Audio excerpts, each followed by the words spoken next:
नमस्कार दोस्तों, मैं सैयद दानिश इमरान। हम यहाँ राजधानी दिल्ली में मौजूद है और हमारे सामने एनएमओपीएस के जो राष्ट्रीय सचिव हैं और एनपीसीए जो एनएमओपीएस की राज्य इकाई है हिमाचल की, उसके प्रदेश महासचिव हैं भरत शर्मा जी। बहुत संघर्ष इन्होंने किया है और इनकी टीम ने किया है, प्रदीप ठाकुर जी ने किया है और तब जाकर के वहां ओपीएस बहाल हुई। कैसा अनुभव हो रहा है सर वहां ओपीएस बहाल होने के बाद? सर, हिमाचल प्रदेश के संदर्भ में अगर मैं बात करूं तो बहुत अच्छा फील हो रहा है, क्योंकि बहुत मेहनत के बाद, बहुत संघर्षों के बाद वहां पे ओल्ड पेंशन बहाल हुई है। और मुझे खुशी इस बात की है कि जो वहां पे हमारे ब्लॉक के अध्यक्ष रहे, हमारे जिला अध्यक्ष रहे, जो उनकी मेहनत और वहां के कर्मचारियों की मेहनत थी, उसका उदाहरण जहां भी पूरे भारतवर्ष में जहां भी इलेक्शंस होते हैं वहां पे उनका उदाहरण पेश किया जाता है। तो ये बहुत अपने आप में एक बहुत बड़ा खुशी का, गर्व का विषय है कि हम लोगों की मेहनत को पूरे भारतवर्ष में सराहा जा रहा है। सर, एक चीज देखने को मिली, जो आप लोग का संघर्ष था, आदरणीय राष्ट्रीय अध्यक्ष विजय कुमार बंधु जी वहां पहुंचे, पूरी टीम, राष्ट्रीय टीम वहां पहुंची और जिस तरीके से आपने और प्रदीप ठाकुर जी ने मिलकर, आपकी एनपीसी टीम ने मिलकर जो संघर्ष किया, जो लाठियां झेली, जो पानी की बौछारें झेली और जो एफआईआर झेली, उसका क्या अनुभव रहा है? देखिए, हम लोगों के लिए भी ये पहला अनुभव था, क्योंकि हम लोग चाहते थे जो हमारी ओल्ड पेंशनर जिस हिसाब से संघर्ष कर रहे थे, हमें लगता था कि शायद ये इतना आसान होगा। परंतु मैं पूरे भारतवर्ष के अपने कर्मचारी साथियों को कहना चाहूंगा कि इतना आसान नहीं है, क्योंकि 2015 से हम लगातार संघर्ष कर रहे थे और वो दौर एक ऐसा दौर था जहां पे करो और मरो की स्थिति हमारे लिए थी। तो हम लोगों ने एक कदम आगे बढ़कर जहां संवाद था, उसके बाद हमने संघर्ष को अपनाया और संघर्ष करते करते हमारी ओल्ड पेंशन जो है वो वहां पर बहाल हुई। और इसी तरह मैं राष्ट्रीय जो हमारा यहाँ नेतृत्व है, उनका जो उन्होंने यहाँ प्रेस कॉन्फ्रेंस भी आज की और कहा कि भी हम लगातार इतने सालों से संघर्ष कर रहे हैं और अभी 25 तारीख के लिए आज से यहाँ से एक कॉल हुई है कि 25 तारीख को पूरे भारतवर्ष से कर्मचारी साथी यहाँ पर आए। और वो क्योंकि संघर्ष से ही अगर कोई चीज मिलनी है तो क्यों ना वो संघर्ष को समय पर किया जाए, ताकि समय पर वो चीजें हमें प्राप्त हो। तो लक्ष्य की प्राप्ति के लिए अगर संघर्ष जरूरी है तो मैं चाहता हूं कि अपने निवेदन भी करता हूं अपने हिमाचल प्रदेश के साथियों से और पूरे भारतवर्ष के साथियों से कि जिस तरह से हिमाचल प्रदेश के कर्मचारियों ने संवाद के बाद संघर्ष को अपनाते हुए पुरानी पेंशन बहाल की, उसी तरह आप लोग भी एक कदम और आगे बढ़े और संवाद को छोड़कर संघर्ष की जो हमारा एक आज रणनीति यहाँ तय हुई है कि हम संघर्ष के दौर में जाएंगे। और 25 तारीख को दिल्ली चलो का जो नारा दिया गया है हमारे स्टेट या नेशनल टीम द्वारा, तो हम उसको अपनाते हुए उनका पूरा भरपूर साथ देंगे। सर, एक चीज और है, जो एनपीएस का पैसा भी केंद्र सरकार के पास है। बार बार जो आपके मुख्यमंत्री जी हैं सुखू साहब, वो बार बार केंद्र सरकार से पैसा मांग रहे हैं, लेकिन वो पैसा दिया नहीं जा रहा है। क्यों नहीं दिया जा रहा है और उस पर आपके संगठन का क्या स्टैंड है? देखिए, हिमाचल प्रदेश का अभी 12,000 करोड़ के लगभग जो पैसा है वो एनएसडीएल के पास है और हम लोग लगातार संघर्ष कर रहे हैं। जब भी नेशनल कोई भी कॉल आती है वो ओपीएस के लिए होती है, लेकिन हमारे हिमाचल प्रदेश में क्योंकि माननीय सुखविंदर सिंह सुक्खू जी ने ओल्ड पेंशन बहाल कर दी है, तो हमारा जो कॉल को हम डाइवर्ट करते हैं अपने जो 12,000 करोड़ यानी एनएसडीएल के पास है उसको वापस लाने के लिए। और हमारा अभी भी 113 ब्लॉक्स हमारे इस टाइम हिमाचल प्रदेश में एक्टिव हैं, सारी डिस्ट्रिक्ट के प्रेसिडेंट्स वगैरह सब एक्टिव हैं और हम लोग लगातार प्रयास कर रहे हैं कि हमारा 12,000 करोड़ वापस आए। उसमें दो बातें हैं, एक तो कर्मचारियों का पैसा वापस आएगा और दूसरा जो स्टेट गवर्नमेंट की हमारी जो आर्थिक स्थिति थोड़ी इस समय तंग है वो भी सुधरेगी, क्योंकि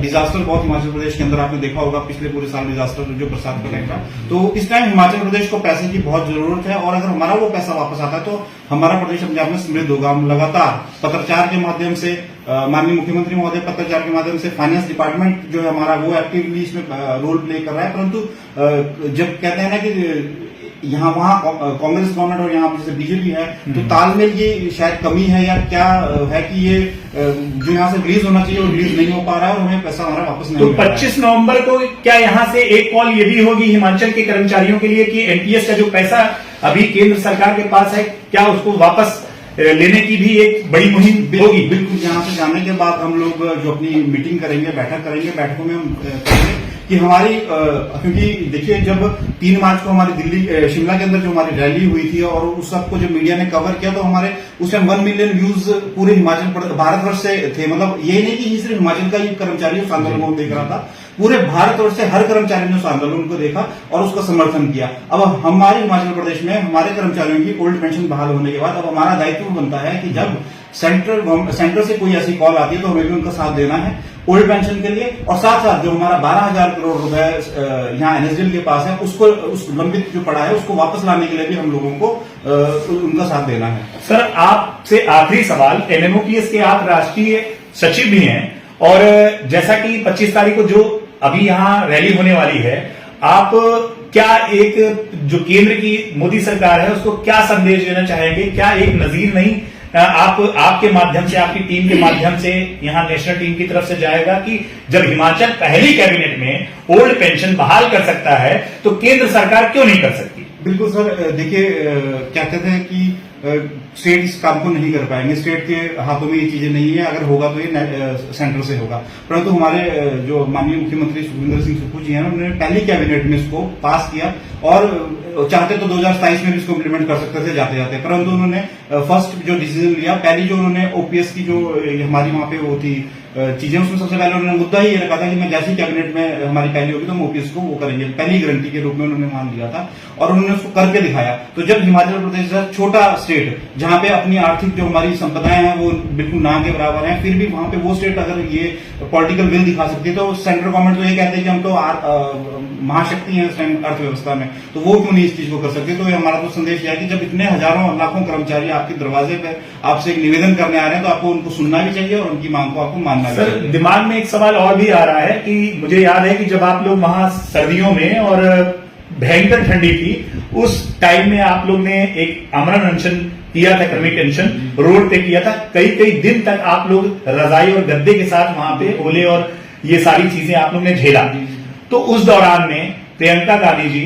आपकी टीम से मिली और उन्होंने आश्वासन दिया, रास्ता खोला ओल्ड पेंशन बहाली का। क्या आप उम्मीद करते हैं कि जो एनएमओपीएस की रैली होने वाली है राष्ट्रीय अध्यक्ष विजय कुमार बंधु के नेतृत्व में और राष्ट्रीय महासचिव स्थित प्रज्ञा के संचालन में, क्या आप ये उम्मीद करते हैं कि माननीय राहुल गांधी जी और माननीय प्रियंका गांधी जी वहां पहुंचेंगे?